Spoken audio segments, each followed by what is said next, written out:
Hello hi guys, मेरा नाम है ज्योति और आपका मेरे channel actually I can pay स्वागत है। तो फ्रेंड्स, हम जो थे लौकिक और मौखिक साहित्य का पेपर पढ़ रहे थे। तो हमने जो लास्ट वीडियो में पढ़ा था, हमने लौकिक और मौखिक साहित्य की परिभाषा और उसकी विशेषताएं पढ़ ली थी।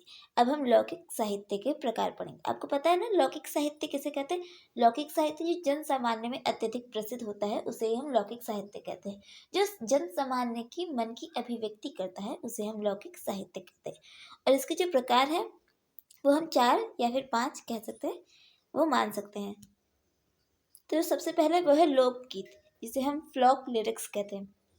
फिर दूसरा है लोक कथा, फ्लॉक टेल्स, फिर लोक गाथा, फ्लॉक ब्लेड्स, फिर लोक नाट्य जिसे हम फ्लोक ड्रामा कहते हैं, और लास्ट है लोक सुभाषित।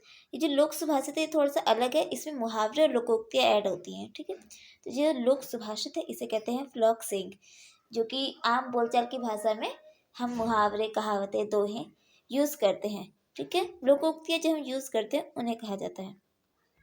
चलिए, तो सबसे पहले हम पढ़ते हैं, धीरे धीरे इनके बारे में जानते हैं कि आखिर इनकी लोक साहित्य में क्या विशेषता है, इसकी क्या महत्व है और ये आखिर है क्या, लोक साहित्य में इसका स्थान क्या है, हम ये पढ़ेंगे।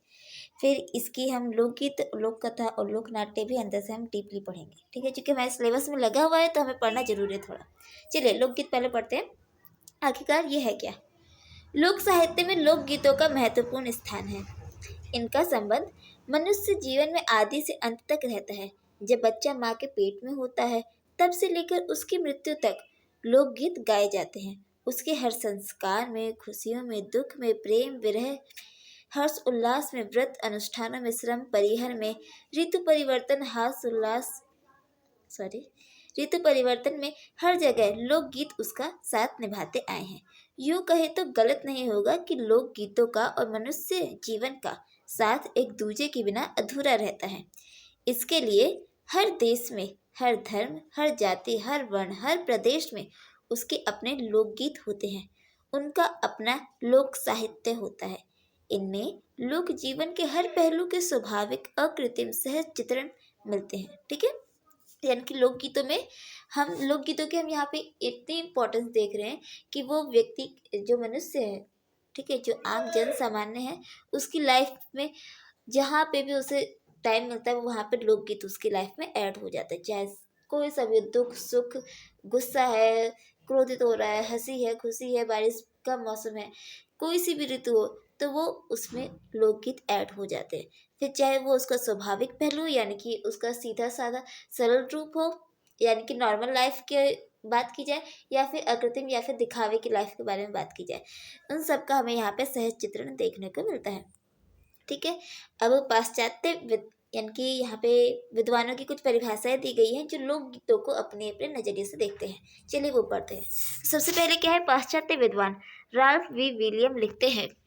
क्या लिखते हैं ये लिखते हैं, लोकगीत ना पुराना होता है ना नया, वह तो जंगल के एक वृक्ष जैसा है जिसकी जड़ें दूर जमीन में धसी हुई हैं, परंतु जिसमें निरंतर नई नई डालियां, पल्लव और फूल लगते हैं।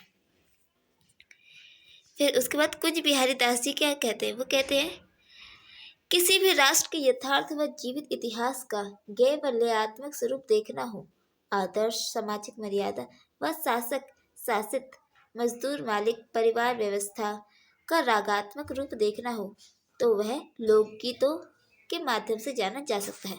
लोकगीत संस्कृति के प्रकार स्तंभ है।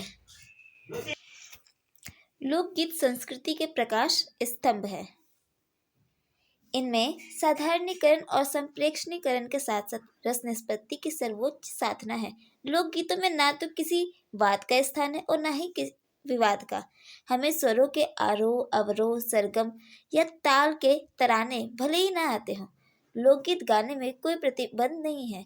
वह लोगों के उस जीवन की निरंतर प्रवाहात्मक अभिव्यंजना है जो सुसभ्य प्रभावों से दूर, अधिक या न्यूनतम रूप में आदि अवस्था में है। ठीक है, तो इसमें ये क्या कुंज बिहारी दास जी क्या कह रहे कि जो लोकगीत है वो व्यक्ति के हर एक एक रग में, हर एक एक नस में समाया हुआ है, ठीक है। वो यहाँ जो लोकगीत होता है इसमें किसी भी वाद और विवाद का स्थान नहीं होता। वाद विवाद होता है, लड़ाई झगड़ा, ठीक है। तो नोक-झोंक इसमें होते हैं लेकिन उतना बड़े लेवल का नहीं होता है। हमें यहाँ पे स्वरों के आरोह-अवरोह यानी कि हमें ढेर सारे इस गीत में स्वर देखने को मिलते हैं।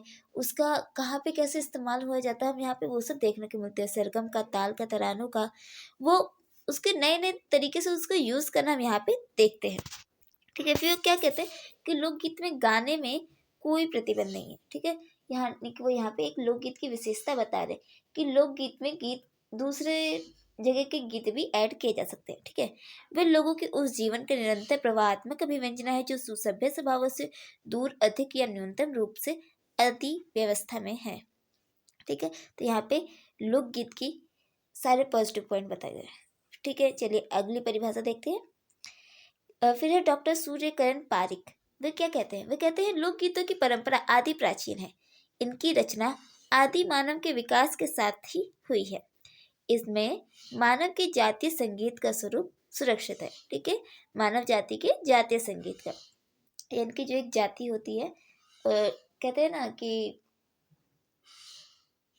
याद नहीं आ रहा तो इसमें जाति जाति के बारे में बताया जाता है कि गीतों में ना दरअसल जातियों से रिलेटेड भी कुछ गीत गाए जाते हैं कि हम तो चौहान हैं, हम ठाकुर हैं, तुम नीची जाति के। तो ऐसे उसमें गीत में भी जातियों का प्रयोग किया जाता है। चलिए आगे करते हैं। फिर सूर्यकरण पारिक की एक और परिभाषा है लोकगीत को लेकर। वे क्या लिखते हैं? आदि मनुष्य हृदय के गानों के नाम लोकगीत है, ठीक है। आदि मनुष्य हृदय के गानों का नाम गीत है, लोकगीत है। मानव जीवन की, उसके उल्लास की, उसकी उमंगों की, उसके रुदन की, उसके समस्त दुख सुख की कहानी इसमें चित्रित है, ठीक है। तो सूर्यकरण पारिक क्या कहते हैं कि मनुष्य का जो हृदय है उसके गानों का नाम, यानी कि मनुष्य के हृदय से जो गाने निकलते हैं उसका नाम है लोकगीत। जो मनुष्य के हर एक पहलुओं के, उसके सुख दुख की कहानियां इसमें देखने को मिलती है। फिर हम देखते हैं कि आखिर लोकगीतों को विभाजित किया गया है तो कितने रूपों में विभाजित किया गया है। तो डॉक्टर कृष्णदेव उपाध्याय, इन्होंने लोकगीतों को 6 भागों में विभाजित किया है। अब इनकी विभाजित जो चीज़ें हैं वो देखते हैं। तो ये सबसे पहले संस्कार संबंधी गीत, गीतों को 6 प्रकार में डिवाइड किया गया है, ठीक है ना। तो सबसे पहले जो डिवाइड इन्होंने किया हुआ है वो सबसे पहले नंबर का है, उसमें संस्कार संबंधी गीत, ठीक है। जिसे पुत्र जन्म, मुंडन, जगु, पवित्र, मृत्यु आदि आते हैं।